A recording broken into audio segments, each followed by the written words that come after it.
we feel really good tonight, getting a 21-point victory over a pretty good Iona squad. We did what we were supposed to do. This is a game that we should win.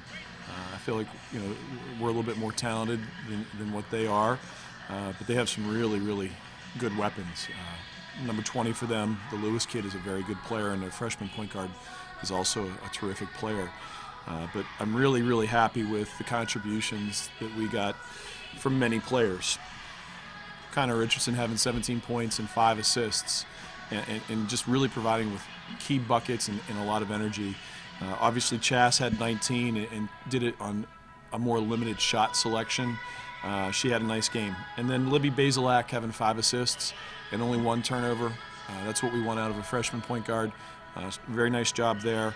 And then you can't say enough good things about what Eniku Kuter has brought to us.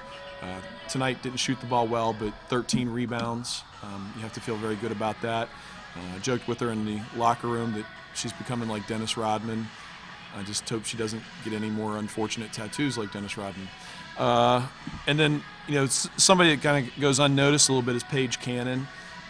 Paige was 3 for 6 with 6 points and 4 rebounds, but she runs our sets so well, and she defends so well, and she communicates better than any other post player that we have.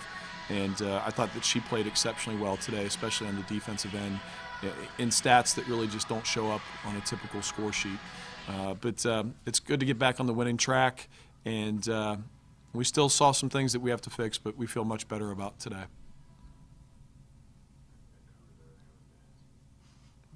Well, you can ask anyways if you want. My favorite color is blue. You guys really kept pushing the pace. Is that something you want to keep doing? Is you kind of play at a faster tempo and throw teams off? Yeah, we're a team that plays fast. We've been at the top or near the top of the Atlantic 10 the entire 5 years I've been here. We like to play fast. Basically, we're going to try to get a defensive rebound, and we always play with 2 point guards. So we're going to outlet and go. In the first 7 or 8 seconds of the shot clock, we're looking to just play free and really to space out and create opportunities. And then after that, then we'll pull out and we'll run sets. And Matt Schmidt, our offensive coordinator, does such a good job of our sets with handoffs and misdirection and double screens and double staggers that we have a lot of success there. And then the kids that we recruit can score. That's a big part of our recruiting philosophy is we want kids that can all shoot the 3 and that they have to be able to score the ball. If you can't score, you can't play for us. It's very hard. Chastity and Connor talked a little bit about your ball screens and your off-ball screens. When you play a bit of a tighter defense than you played tonight, how do you adapt when you can't get the first 2?